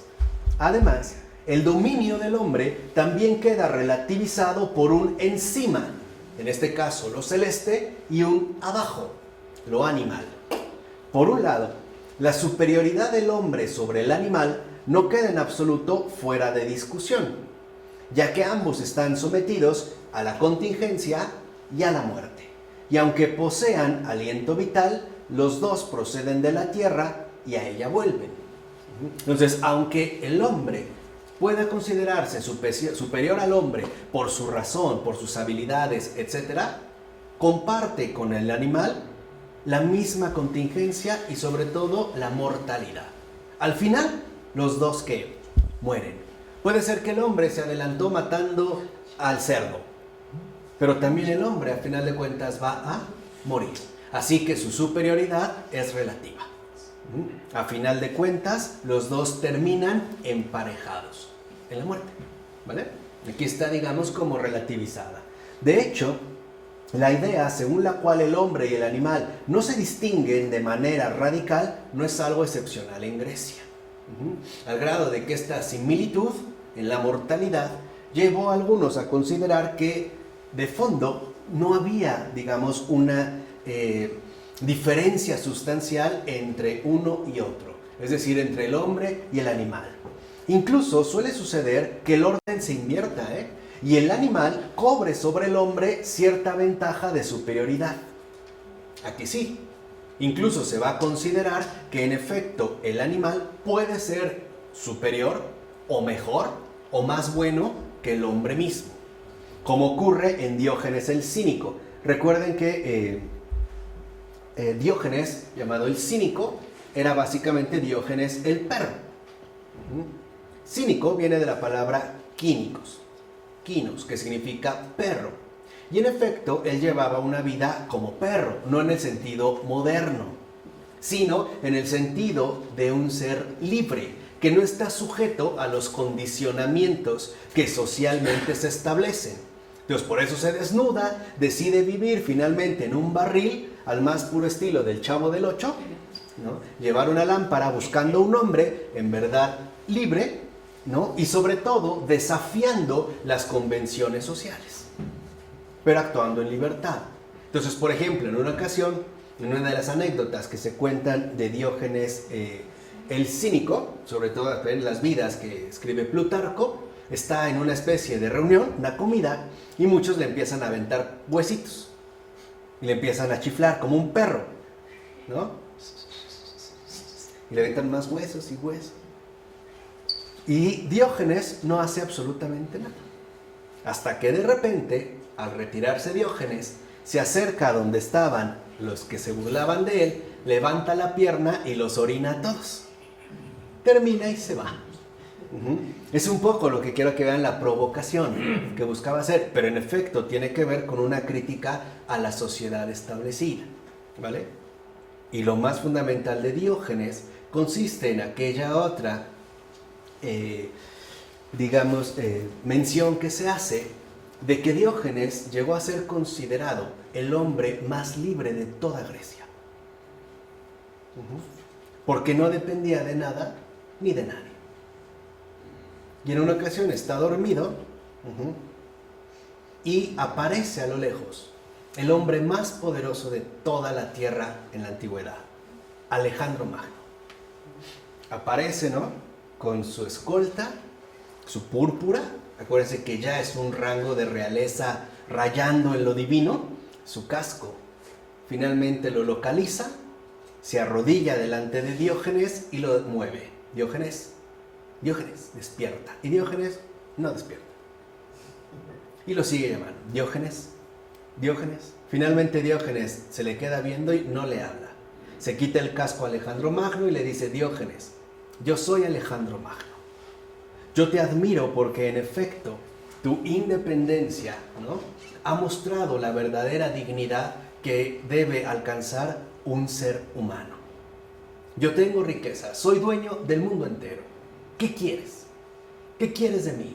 Te admiro porque tú no dependes de lo que tienes, sino de lo que eres. Eso es lo que te define. ¿Qué quieres, Diógenes? Pídeme lo que quieras. ¿Quieres la mitad de mi reino? Te lo doy. ¿Quieres las tierras exóticas, ¿no?, de esos mundos lejanos? Te los doy. Es más, ¿quieres mi reino entero? Te lo doy. Y Diógenes se le queda bien y le responde: lo único que quiero es que te quites, porque me estás tapando el sol. Punto. Hoy probablemente ninguno de nosotros haría eso si se presentara bajo la misma circunstancia un Bill Gates o un Carlos Slim. Probablemente lo pensaría: ¿en serio? ¿Sí, de veras? ¿Lo que yo quiera? ¿Lo que yo pida? Y empezaríamos, ¿no?, como dijimos, a papalotear en el pensar. Pero bueno, antes no. Por eso se podía llegar a reconocer justamente la cuestión de la superioridad animal, ¿no? O esta frase que tiene que ver justamente con Schopenhauer de considerar que el perro es el mejor amigo del hombre. Fíjense, ya no un hombre, sino un perro. Y hoy muchos se lo han tomado en serio, al grado de que en lugar, por ejemplo, de adoptar humanos, adoptan animales y se desahogan con ellos y los tratan mejor que a un humano. Y podemos decir que el perro es más fiel que un hombre, que no es ingrato, o que los caballos, o que los peces, que no te dan lata, que siempre están contigo, pobre o rico en la enfermedad. O sea, básicamente lo quieren llevar a un altar, ¿no?, para cumplir el matrimonio. También esta superioridad dada a los animales sobre los hombres aparece en algunos pasajes de los cómicos Filemón y Menandro, o de Filón, Diodoro, Ovidio, Séneca, Plinio o Plutarco, que son los verdaderos precursores de la actual Deep Ecology. Aquí vamos a estar discutiendo mucho con la Deep Ecology, porque este movimiento contemporáneo considera en pocas palabras que lo humano como tal debe desaparecer.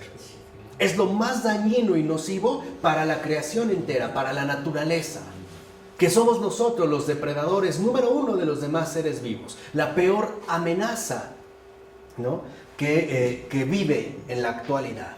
Y por eso no es casual que ellos también estén promoviendo fuertemente dos cosas, a través de muchas maneras. La primera, la disminución al límite de la natalidad. Es decir, el promover la idea de que tener hijos no es viable.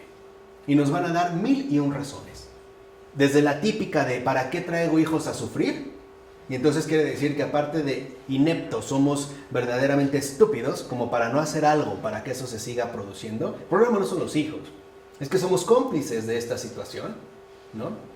Y por otro lado, dijimos, yéndose sobre la anulación de la natalidad, o bien, en otro sentido también en particular, promoviendo el suicidio colectivo. Hay un sitio de internet, donde uno se puede afiliar ofreciéndose como víctima a la madre naturaleza para la salvación de los animales. De tal manera que en efecto en algún momento se llegue a cumplir la desaparición de lo humano. Pero bueno, no avancemos tan pronto. Por su parte, esto dijimos con respecto a lo de abajo. Por su parte, el contraste del hombre y el ángel proporciona un modelo de superioridad que nunca puede conducir al dominio arrogante del hombre. Ciertamente, el hombre triunfa sobre el ángel, y eso es por obra de la encarnación, pero no por ello lo somete ni domina, Su grandeza sigue siendo celestial. Y esto es cierto. O sea, por ejemplo, nosotros sabemos que los ángeles son espíritus puros, ¿no? Espíritus puros.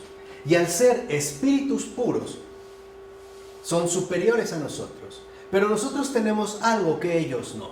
Y que Dios mismo ha asumido. Carne. Pero a pesar de que eso nos hace superiores todavía a su espíritu puro, no por ello los sometemos ni los dominamos. Siguen conservando su grandeza, que es justamente su grandeza celestial. Entonces, la Edad Media suscitó la cuestión de saber entonces por qué fue creado el hombre, lo cual se distingue de la cuestión más antigua acerca de saber si era bueno que lo fuese. Una posible respuesta, la primera que se propuso, consistía en ver en el hombre un sustituto destinado a llenar los huecos dejados en los coros celestiales por los ángeles caídos. Y es una idea que, por ejemplo, había desarrollado San Agustín, San Bernardo y después Santa Hildegarda de Bingen. Y aquí también quiero que reconozcan que, en efecto, los santos no son literalmente perfectos. Son hombres y también cometen errores, por más que nos duela. Pero esto es un error. ¿Por qué? Porque, por ejemplo, esta idea, ¿no?, desarrollada en principio por Agustín, retomada por San Bernardo, por ejemplo, en el sermón en el Cantar de los Cantares, San Agustín en la Ciudad de Dios, en los primeros 3 libros, y Santa Hildegarda de Bingen, los 3 santos, ¿no?, en el libro de las Obras Divinas, al inicio, pensaban que el hombre había sido creado por llenar el hueco que había quedado por los ángeles caídos. En pocas palabras, era un mal menor. Como que, bueno, pues se nos vació el estadio y ahora ¿con qué lo rellenamos? Vamos a hacer al hombre. Esto significaba que, de fondo, el hombre no es bueno por sí mismo. Es una especie de complemento, un añadido. Y esto es un error. Y esto realmente es un error. ¿Por qué? Porque el hombre es querido por sí mismo, incluso antes de ser creado. De hecho, si hubo estos huecos vacantes en el cielo, si hubo estos ángeles caídos, fue por el hombre. Fue porque no quisieron reconocer el plan que Dios tenía. No es justamente lo contrario. Y aquí hay que mantenernos fieles a la verdad.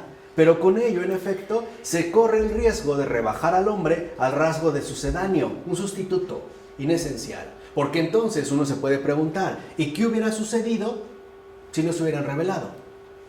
Pues el hombre no existiría. No hubiera sido necesario, ¿no?, tomar ese relleno. No, nosotros no somos relleno. Somos una cumbre de creación. Por eso, después de San Anselmo, y más decididamente a partir del siglo XII, se produce un desarrollo en el cual el hombre es considerado cada vez más como siendo querido, creado por él mismo. Vean hasta cuándo. Lo que ahorita sabemos que Dios nos ama infinitamente, llevó más de 1000 años de cuajar.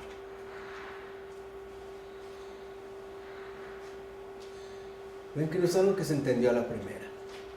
Ni siquiera Agustín, ni San Bernardo, y el que más me duele ahí es San Bernardo, ni él lo pudieron asimilar de esa forma. Vean hasta cuándo, siglo XII, hasta San Anselmo, después de San Anselmo.